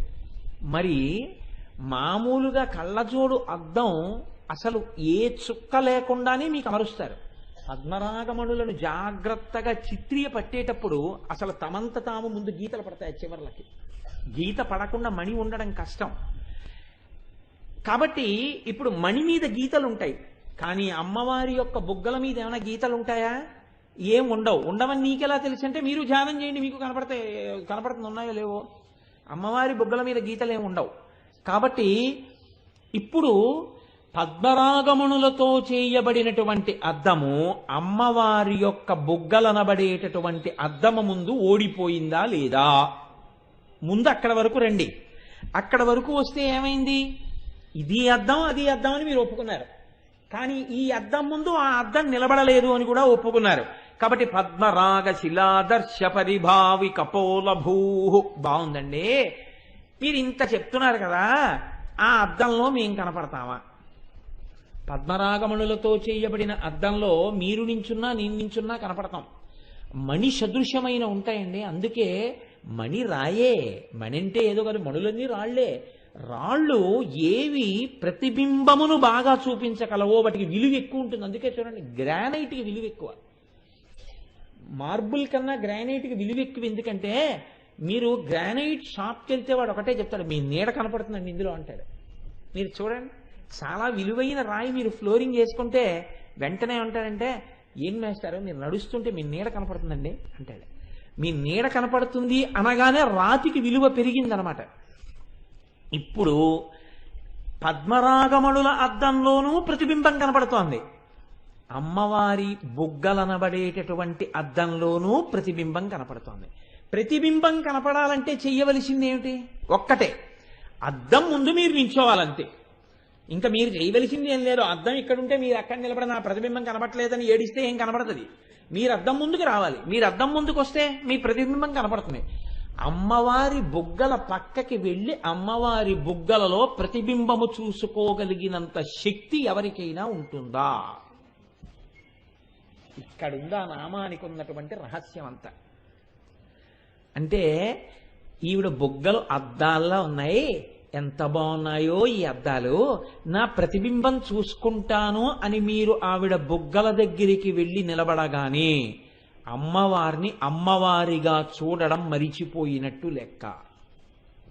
కాబట్టి ఇప్పుడు మీకు బుగ్గల్లో మీ ప్రతిబింబం కనపడడం కాదు, అమ్మవారు మీ బుద్ధిని సంస్కరించవలసిన అవసరం వస్తుంది కదండి. పూజనీయమైన వస్తువు పూజనీయమైన వస్తువే, మీకెప్పటికీ అది పూజనీయమైన వస్తువే. మరి ఇప్పుడు ప్రతిబింబం చూసుకోవడానికి యోగ్యమైన వస్తువు ఎవరికి అది అర్థం? ఎవరు చూసుకోవాలి? శివుడు ఒక్కడే చూసుకోవాలి. శివుడు ఎప్పుడు చూసుకుంటాడండి? ఆయనకి ఇంకా అద్దాలు ఉండవు ఇంట్లో. అదే పని ఏమిటి, ఈవిడ బుగ్గల్లో అద్దం, ఈవిడ బుగ్గల్లో చూసుకుని బొట్టెట్టుకోవడం, ఈవిడ బుగ్గల్లో చూసుకుని విభూతి రాసుకోవడం చేసుకున్నాడు అనుకోండి, మీరు నేను ప్రమదగణాలు అందరూ ఏమనుకుంటారు? మనమేనేమండి ఏదో శుభ్రంగా ఇంట్లో బొట్టెట్టుకొస్తున్నాం, ఈయనేమిటి ఆవిడ పక్కన కూర్చుని ఆవిడ బుగ్గల్లో చూసుకుని విభూతి రాసుకుంటాడు బొట్టెట్టుకుంటాడు అనుకుంటారు కదా. ఎలా వచ్చి కూర్చుని ఆయన చూసుకుంటాడు? ఆయనకి చూసుకోవలసిన అవసరం ఏముంది? ఇక్కడ ఉన్న పెద్ద ఇబ్బంది ఎందుకు వచ్చిందంటే, ఈ నామం ఎందుకు ఇలా వచ్చిందో తెలుసా అండి? ఆ అద్దంలో చూసుకోగలిగిన శక్తి ఉన్నవాడు శివుడు ఒక్కడే. శివుడు ఒక ఆడదాని బుగ్గల దగ్గరికి వచ్చి బుగ్గల్లో చూసి తన యొక్క ప్రతిబింబాన్ని దర్శనం చేసుకుని పొంగిపోయి దిద్దుకోవాలంటే, అసలు ఆడదాని బుగ్గల వంక చూసి తన ప్రతిబింబాన్ని చూసుకుని తన బింబాన్ని దిద్దుకోవాలి అంటే తన దేహమునందు మమకారం ఉండాలి. నాకు తలకాయ దువ్వుకుందామన్న భావన ఎప్పుడు ఉంటుంది అంటే, నాకు నా శిరోజములను సంస్కరించుకోవాలన్న భావన ఉంటే, నేను ఒక తపస్సులో ఉన్నాననుకోండి, ఆ తల పెరిగిపోతున్నా తల జడలు కట్టేస్తున్నా నాకు దానితో సంబంధం ఏముండదు. అలాగే శివుడు అంటే ఎప్పుడూ తనలో తాను రమిస్తూ ఉండిపోయేవాడు. ఆయన ఎప్పుడు బహిర్ముఖుడు కాడు. ఎప్పుడు ఇలా కూర్చుని ఆనందం బయట ఉండదు ఆయనకేమిటి ఎవరికైనా అంతే. ఆనందం లోపల ఉంటుంది. తన లోపలే ఉన్న ఆనందంలో తాను రమిస్తూ ఆత్మయందు రమిస్తూ ఆత్మారాముడై ఉంటాడు. శివుడనగా బహిర్ముఖుడు కానివాడు. బహిర్ముఖుడు కానటువంటి శివుడు అసలు ఆవిడ బుగ్గల పక్కన కూర్చుంటే కదా ప్రతిబింబం పడ్డాం. అంటే ఇప్పుడు పద్మరాగమునులతో చేయబడిన అద్దం ఓడిపోయిందా, అమ్మవారి బుగ్గలు ఓడిపోయా? తన భర్తని తన పక్కన కూర్చోపెట్టుకోలేకపోయింది అనుకోండి, ఇప్పుడు ఎవరు ఓడిపోయినట్టు? మీరు కొంచెం దీన్ని చాలా జాగ్రత్తగా గమనించవలసి ఉంటుంది ఈ నామాన్ని. ఒక భార్య ఏడిచింది అనుకోండి, ఎన్నడూ ఆయన ఇంటికి రారు, ఆయన నా పక్కన కూర్చోరు, నాతో కలిసి కనీసం ఒక పూజ చేయరు, ఎన్నడూ నా చేతితో గుప్పెడు అన్నం కూడా తినరు అని ఒక భార్య ఏడ్చింది అనుకోండి, ఇప్పుడు ఆ భార్య భర్తని తన పక్కన కూర్చోపెట్టుకోవడంలో విఫలమైపోయాను అని ఏడుస్తున్నట్టు కదండి. తన పక్కన కూర్చోవలసిన వాడు కూర్చోవట్లేదు అని ఏడుస్తోంది ఆవిడ అని గుర్తు. ఆ బుగ్గలు పద్మరాగమణులతో కూడిన అద్దాలైతే ఆ అద్దంలో చూసుకోనివాడు శివుడైతే ఇప్పుడు ఆ బుగ్గలు ఓడిపోయినట్టా గెలిచినట్ట? ఆలోచించండి. ఇప్పుడు ఆ బుగ్గలు ఓడిపోయాయా గెలిచాయా? ఖచ్చితంగా ఓడిపోయాయి కదండి. ఎందుకంటే శివుడు కూర్చోడు పక్కన. శివుడంటే తనలో తాను రమించేవాడు. తనలో తాను రమించే శివుడు ఎంత భర్త అయినా పక్కన కూర్చోనప్పుడు అమ్మవారి బొగ్గలు పద్మరాగమణులతో కూడినటువంటి అద్దములను గెలిచినటువంటి శోభతో కూడినవైతే మాత్రం ఆవిడ బొగ్గలకు ఒరిగినదేమి? నామం యొక్క గొప్పతనం అది. ఇప్పుడు ఆ కోణంలో మీరు పరిశీలన చేయండి. ఇప్పుడు ఆవిడకు ఒరిగింది ఈ మాట మీరు చెప్పగానే, ఇప్పుడు ఎన్నడూ భర్తృసుఖం ఎరగనటువంటి ఒక స్త్రీ దగ్గరికి వెళ్ళి ఎంత చదువుకున్నావమ్మా, ఎంత సంస్కారం అమ్మా, ఎన్ని గొప్ప లక్షణాలు ఉన్నాయమ్మా, ఎంత అందగత్తెవమ్మా అన్నారనుకోండి, ఉత్తర క్షణంలో ఆవిడ పవిటితో కళ్ళు తుడుచుకుంటుంది. ఎందుకో తెలుసా అండి? ఆవిడ అంటుంది అడవినగాచిన వెన్నెలన అందం అంటుంది. ఎందుకు అంటే ఆవిడ గుణములు కాని, ఆవిడ సంస్కారం కాని, ఆవిడ భక్తి కాని, ఆవిడ పతిని అనుగమించేటటువంటి విధానం కాని, ఆవిడ సౌందర్యం కాని ఆవిడ భర్తని పక్కన కూర్చోబెట్టలేకపోయి అందుకేడుస్తోంది ఆవిడ. అన్నీ ఉన్నాయి. ఇవన్నీ ఎవరి చేత భోగింపబడాలో వాడు పక్కన లేడు. ఇప్పుడు అది ఆవిడ ఓడిపోయాను అని ఏడుస్తోంది జీవితంలో. ఒక ఆవిడికి ఏమీ తెలియదు, కానీ భర్త ఎప్పుడూ పక్కన ఉంటాడు, ఎప్పుడు సరదాగా సంతోషంగా పక్కన కూర్చుని ఉంటాడు. ఇప్పుడు ఆవిడ నిత్య సంతోషంతో ఉంటుంది. ఎందుకని? చాలు, నా భర్త మనసు నేను గెలుచుకున్నాను. ఇప్పుడు మీరు ఈ నామం చెప్తే అమ్మవారు సంతోషించాలా, అమ్మవారు బాధపడాలా? చాలా జాగ్రత్తగా ఆలోచించండి. ఇప్పుడు నేను చెప్పిన కోణంలో ఆలోచించండి. పద్మరాగ శిలాదర్శ పరిభావి కపోలభూ అన్నాను నేను. ఇప్పుడు నేను చెప్పిన సిద్ధాంతంలో ఇక్కడే నేను ఆగిపోతే ఈ నామము చేత అమ్మవారు ప్రీతి పొందుతుంది అని చెప్పడానికి మీ దగ్గర ఏమైనా ఆధారం ఉందా? ఏమైనా ఉందా? లేదు కదా.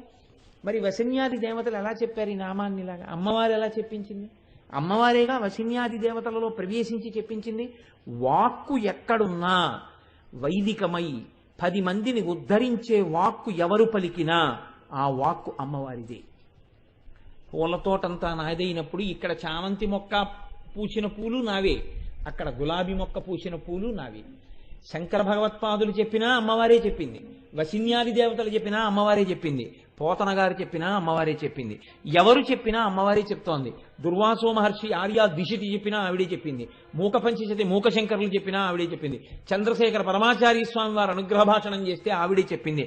కోటేశ్వరరావు ఇవాళ 4 మాటలు మాట్లాడితే ఆ తల్లే మాట్లాడింది.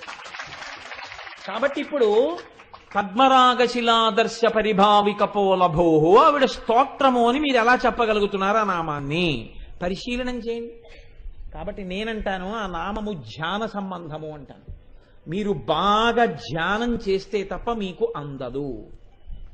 ఎందుకు అందదు? ఇప్పుడు మీరు వెనక్కి వెళ్ళండి కొంచెం. ఈ అందం ఎంత గొప్పదని మీరు చెప్తున్నారో, ఈ అందం ఒక్క అందానికే ఒక ప్రత్యేకత ఉంది. ఏమిటా అందం? ఇది కాలమునకు కూడా వశం కాని అందం. ఎంత అందము కాలమునందు పోవచ్చు, ఈ అందం కాలంలో పోయే అందం కాని అందం అమ్మవారిది. ఇంత అందం ఇప్పుడు కాదు, ఒకప్పుడైనా శివుణ్ణి కూర్చోబెట్టగలిగిందా? వెనక్కి వెళ్ళండి ఒకసారి. ఎప్పుడు ప్రయత్నించింది ఆవిడ అసలు శివుణ్ణి తనవాడిగా చేసుకుందామని? తన ప్రయత్నం వదిలేయండి, శివుడిని ఆవిడవాడిగా చేద్దామని ప్రయత్నం ఎవరు చేశారు? మన్మధుడు చేశాడు కదండి. మన్మధుడు ఒకానొకప్పుడు దేవతలందరూ ప్రార్థన చేశారు, అమ్మవారిని అయ్యవారి వస్తువుగా మార్చు, ఆమె యందు అనురక్తి కలిగేటట్టుగా చెయ్యి అన్నారు. ఆమె యందు అనురక్తి కలిగేటట్టుగా చెయ్యవలసిన అవసరం ఎందుకు వచ్చింది? అసలు ఆ అనురక్తి కలగాలని హిమవంతుడు తీసుకొచ్చి పార్వతీదేవిని ఆయన దగ్గర వదిలేడు. కానీ ఆయనకు అనురక్తి కలగలేదు కాబట్టి శివుడు అయ్యాడు. అనురక్తి కలగట్లేదు కాబట్టి, అనురక్తి కలగకపోతే కొడుకు పుట్టడు కాబట్టి, పుట్టకపోతే తారకాసురుడు పరిమార్చబడడు కాబట్టి, అనురక్తి కలగడానికి లోకంలో ఉన్నది ఒక్క ఔషధం, నీ బాణమే. అందుకని నువ్వు బాణం వెయ్యి అన్నారు మన్మధుణ్ణి. ఇప్పుడు మన్మథ బాణం వేసిన తరువాత స్త్రీయందు అనురక్తి కలగని వాడొకడు ఉన్నాడని లోకంలో ఎవడు లేడు. ఎవడికైనా అనురక్తి కలిగింది. అలా మినహాయింపబడిన వాడొకడున్నాడు అన్నవాడు లేడు లోకంలో. కాముడి యొక్క బాణం పడితే ఎంత తపస్సు చేసుకుంటున్నవాడు భ్రంశమైపోయాడు శివానుగ్రహం ప్రసరించనంతసేపు. మరి శివుడేమయ్యాడు? బాణం ఒక్కటేశాడు, ఇంకా మిగిలిన 4 వేయలేదు, ఆ మన్మధుణ్ణి కాల్చేశాడు.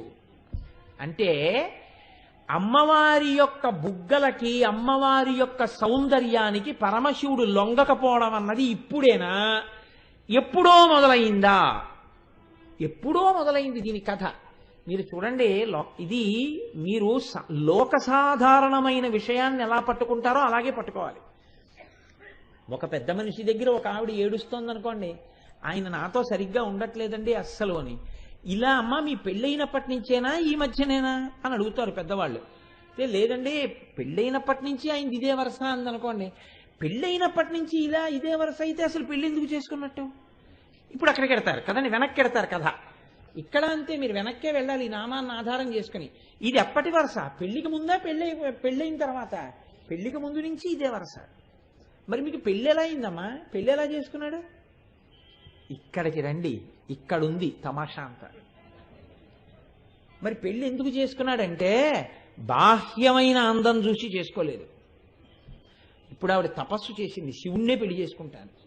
ఆ చేసుకున్నప్పుడు అపర్ణ అయిపోయింది, ఆకులు తినడం కూడా మానేసి ఘోరమైన తపస్సు చేస్తే బాహ్య సౌందర్యం అంతా క్షీణించిపోయి ఆవిడ చీపురు పుల్లలా అయిపోయి మహాసౌందర్య రాశి అంతఃసౌందర్యం చేత తయారైంది. ఇప్పుడు కూడా పోని పెళ్లి చేసుకున్నాడా? బ్రహ్మచారిగా వచ్చి శివనింద చేశాడు తానే, శివుడే. అబ్బెబ్బే వాడితో నీకు పెళ్ళేటమ్మా అన్నాడు. శివనింద చేస్తే నిన్ను కూడా శపిస్తానంది. అప్పుడు శివుడిగా కనపడ్డాడు. శివుడిగా కనపడి పెళ్లి చేసుకున్నాడు. ఇప్పుడు చెప్పండి, అమ్మవారు పరమశివుణ్ణి పెళ్లి చేసుకోవడంలో అమ్మవారి తపస్సే సాధనమై అయ్యవారిని గెలుచుకుందా, మన్మధుడి యొక్క బాణాల వల్ల అందరికీ పతి దొరికినట్టుగా పత్నికి దొరికాడా? ఇక్కడ అలా దొరకలేదు. మన్మథ బాణములు ఈవిడ పెళ్లి యందు మార్గములు కావు. ఈవిడ తపస్సు, ఈవిడ అంతఃసౌందర్యము ఆయనని పతిగా చేసుకోవడానికి మార్గమైనది. అందుకు పెళ్ళయింది. బాగుందండి. మరి మన్మథుడేమయ్యాడు? మీరు ఈ ఒక్క నామాన్ని చాలా జాగ్రత్తగా వెనక్కి అడుగులెయ్యాలి. మన్మధుడేమయ్యాడు? అప్పుడు మన్మధుడు కాలిపోయి ఉండుంటే పార్వతీదేవి కాబట్టి తపస్సు చేసి శంకరుణ్ణి వివాహం చేసుకుంది. మరి ఆ తర్వాత చాలా మందికి పెళ్లిళ్ళయ్యాయి, లోకం ఉత్పత్తి అయింది, కొడుకులు పుట్టారు, మనవలు పుట్టారు, మునిమనవరాళ్ళు పుట్టారు, జాతులు వర్ధిల్లాయి, వంశాలు వర్ధిల్లాయి. అంటే మన్మధుడు బతికే ఉన్నాడు కదా. మన్మధుడు బతికే ఉంటే అసలే ఒక పట్టాన లొంగని వాణ్ణి అంత జాగ్రత్తగా ఆవిడ తన తపస్సుతో గెలుచుకుని భర్తను చేసుకుంది. ఇప్పుడు ఆయన కాల్చేసిన ఆవిడ్ని ఈవిడ బతికించేసింది అనుకోండి. వెంటనే ఆయన ఏమంటాడు అంటే, నే కాల్చేవాడిని నువ్వు బతికించేదని వినాను, మళ్ళీ తపస్సులోకి వెళ్ళిపోతాడు. ఆయన ఏమన్నా అంతకన్నా తపస్సు చేసుకుంటాడు. ఆయనకి వైరాగ్యం తొందరగా వస్తుంది. అబ్బబ్బా ఈ పాటి దానికి సంసారాలు ఎందుకంటాడు, హిమాలయాలకు వెళ్ళిపోతాడు, చక్కగా ఇలా దండం మీద చెయ్యెట్టుకుంటాడు, కమండలం పక్కన పెట్టుకుంటాడు, అలా హాయిగా కూర్చుంటాడు. ఏ సనక సనందనాదులు లాంటి వాళ్ళతోటే మాట్లాడతాడు. ఇక ఎవ్వరి వంక చూడడం. మరి ఎలా బతికించింది?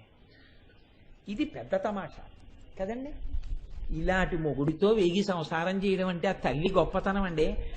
ఆ ఒక్క నామంతో ఆవిడ యొక్క గొప్పతనాన్నంతటినీ తీసుకురావడం ఆ నామం యొక్క వైభవం. పెళ్లి చేసుకోవడమే అంత గొప్ప అయితే మన్మధుణ్ణి బతికించడం ఇది ఎవరు చెప్పాలి? ఎలా జరిగిందో దీన్ని చెప్పాలంటే ఒక్క జగద్గురు శంకరాచార్య స్వామి వారికి మాత్రమే సాధ్యం. అందుకని మీరు మళ్ళీ సౌందర్యలహరిలోకి వెళ్ళండి. ఆయన అంటారు, ధను పౌష్పం మౌర్వీ మధుకరమయీ పంచవిశిఖ వసంతు సామంతో మలయమరుదాయోధనరద తథాప్యేక సర్వం హిమగిరిసుతే కమపి కృపాం అపాంగతే లబ్ధ్వా జగదిదమనంగో విజయతే. ఈ శ్లోకానికి ప్రాణం ఎక్కడుందో తెలుసా అండి? చిట్ట చివరి పాదంలో ఉంది. చిట్ట చివరి పాదం చిట్ట చివర శంకరాచార్యులు వారు ఏమంటున్నారు?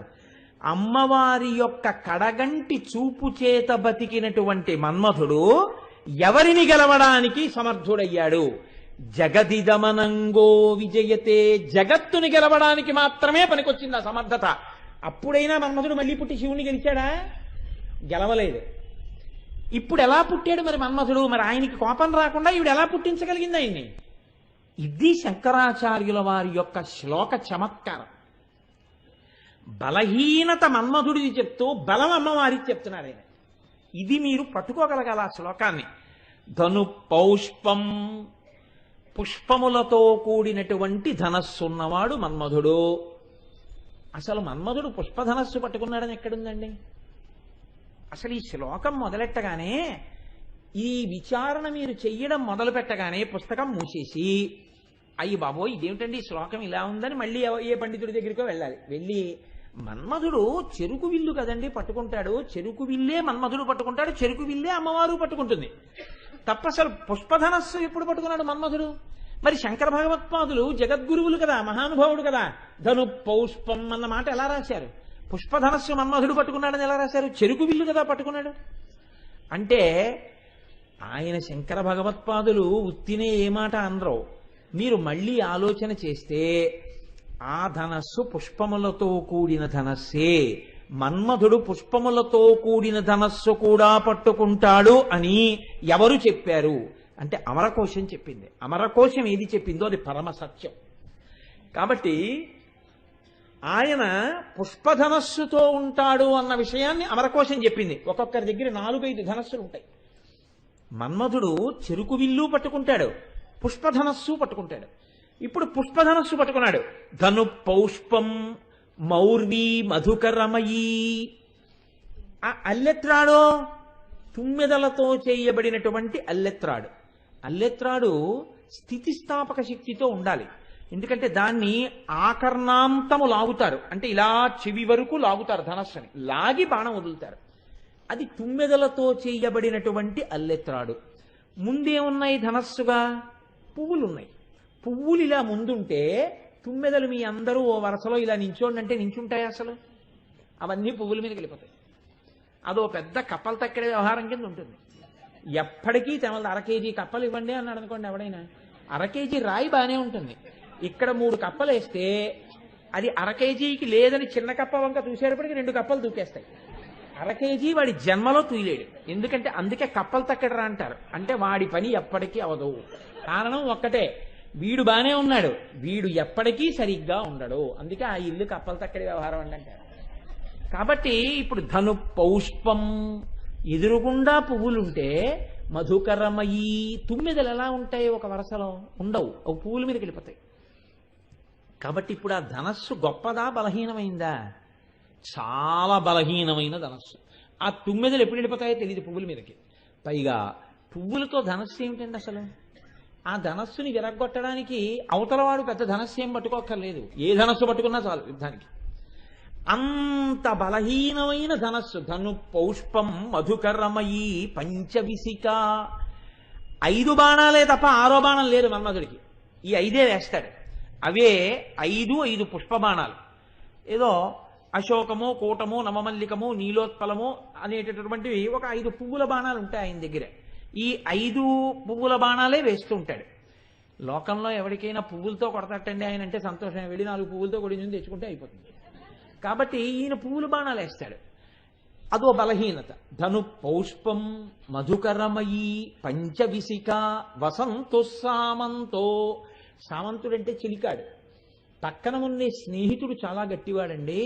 ఒక్కొక్కసారి లోకంలో ఎలా ఉంటుందంటే, పక్కన ఉన్న వాడి యొక్క బలం ఆశ్రయించినటువంటి వాడికి బలంగా మారుతుంది.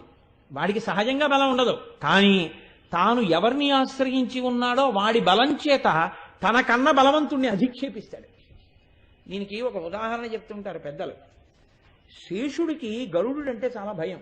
ఎందుకంటే సహజంగా శేషుడు పాము, గరుడు సర్ప విరోధి.